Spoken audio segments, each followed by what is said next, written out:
2 வெங்காயத்தை இப்படி வெட்டிக்கலாம்.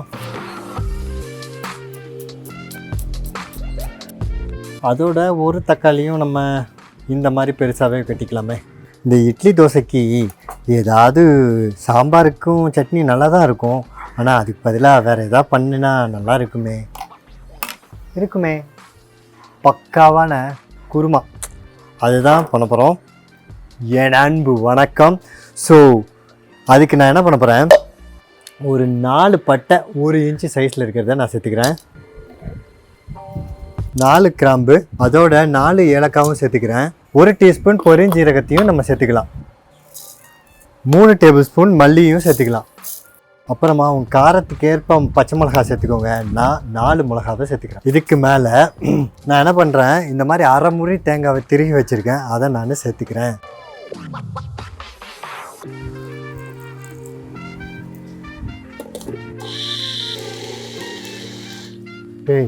இது எப்படி இருக்குன்றத பார்த்துடலாம். இந்த மாதிரி நைஸாக அரைஞ்சாலே போதும், பார்த்தாலே தெரியுது இல்லையா? ஸோ இந்த மாதிரி அரைச்சி நம்ம இப்படி தனியாக வச்சுருவோம். அதுக்கப்புறம் நம்ம என்ன பண்ண போகிறோம், ஒரு சைஸில் 1 இன்ச்சு சைஸில் இருக்கிற இஞ்சியும் ஒரு 10 பூண்டு பல்லையும் நம்ம இடிச்சிக்கலாம்.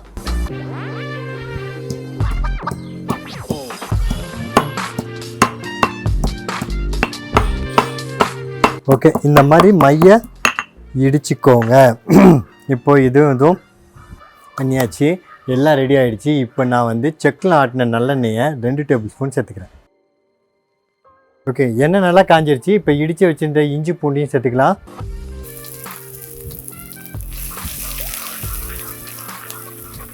இந்த இஞ்சி பூண்டு லேசாக பொன்முருளாக வர ஆரம்பிக்கும் போது நம்ம வெட்டி வச்சுருந்த வெங்காயத்தை சேர்த்துக்கலாம். வெங்காயத்தை போட்ட உடனே கிரேவிக்கு தேவையான உப்பை சேர்த்துக்கலாம். வெங்காயம் நல்ல ப்ரௌன் கலராக ஆகணும்னு அவசியம் இல்லை, லேசாக வதங்கினாலே போதும்.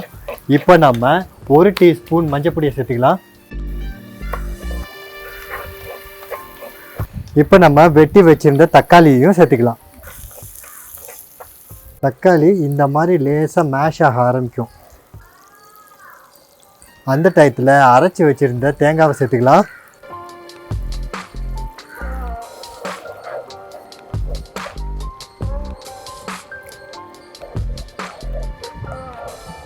நல்லா கொதிக்க ஸ்டார்ட் ஆகி இப்போ நல்லா கொதிக்கவும் ஆரம்பிச்சிச்சு. இப்போ கேஸ் ஆஃப் பண்ணிவிட்டு